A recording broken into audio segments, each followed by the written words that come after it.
Do do do do do do. Draw with Mr. Greg! Hi, boys and girls. So today we'll be drawing some flowers, and the flower that I'm looking off of is a type of flower called a carnation. The nice thing about them is you really can't mess them up unless you put in too many details, because you can see there's lots of details here. Just aim for a circle. By the end of all of your wiggly lines, you'll end up with a circular shape. You can see I start out with two little wiggles, and then I continue adding more and more and more wiggles.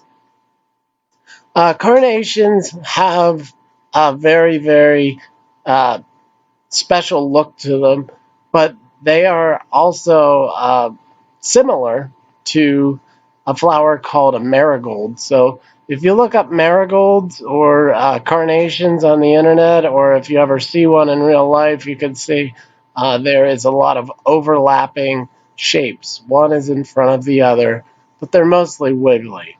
If you'd like to add like a jagged edge to your leaf or petal, excuse me, if you'd like to add a jagged edge to it, that may give you a different look.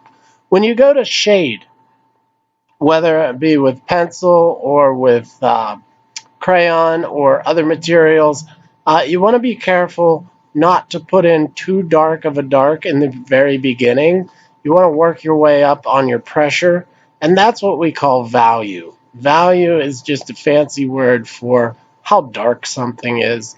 And in your case, since you're using materials like pencils, crayons, oil pastels, or whatever you have handy, you'll want to be thinking about pressure and value. Speaking of value, here is a value scale. A value scale is um, going from the lightest to the darkest or back and forth between lights and darks.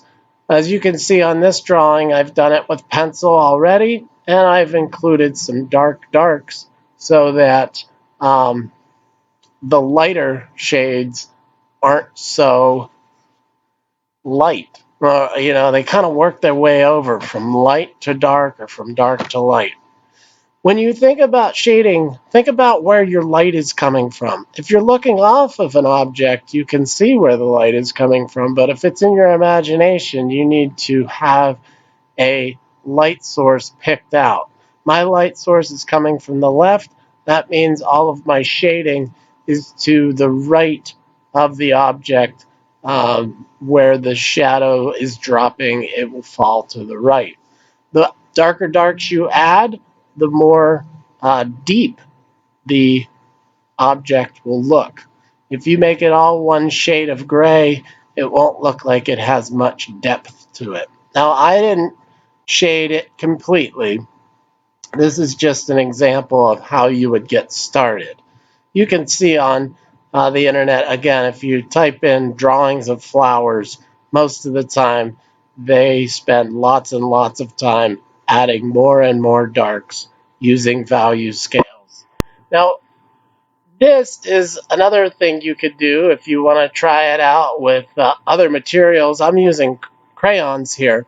Um, I don't really ever lift up my crayon. When I work my way around my picture, I just kind of press harder here, press softer there, and I end up with what looks like sort of 3D, a three-dimensional artwork because of my pressure. The more hard you push, the darker your color gets. Be careful when you're using colors like red or purple or any other dark color, because you can go dark way too early. So start out with a medium pressure or a very light pressure and work your way up. I decided to make this a Mother's Day gift, but if you want to give it to somebody other than your mom, you sure can, or if you'd like to hold on to it for yourself, that's an option too. It's just about getting better. It's about using the techniques. After I finished, I added lots of other details like some words, and you can use these ideas or make it your own way. Hope you have fun, and I'll see you on the next video.